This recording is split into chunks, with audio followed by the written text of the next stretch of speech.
so bright with the emerald dew, the pail and the leader and eyes look like blue. I will dance, I will sing, and my love shall be fair. This caboose was built I will charm every heart in February of 1942, which is about 9 months before I was born.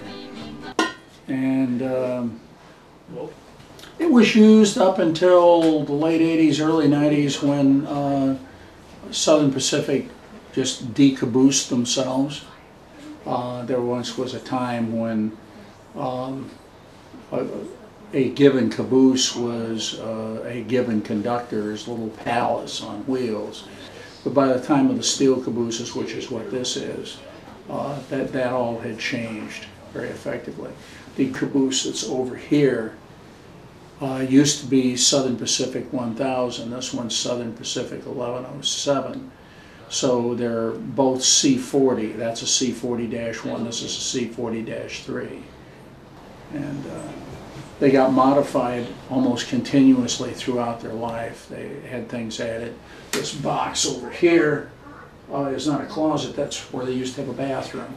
But when they were first built, they didn't have bathrooms, whatever that means. You know, they would typically have a conductor and 2 or 3 brakemen who would sleep and live in the caboose from one end of a train run to another.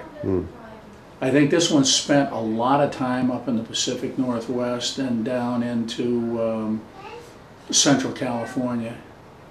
So it was found running up the, you know, the line from down around San Francisco or Roseville, probably up to Portland, which is the northernmost terminus, and back down again. It spent a lot of time through there, and that's kind of how we wound up with it.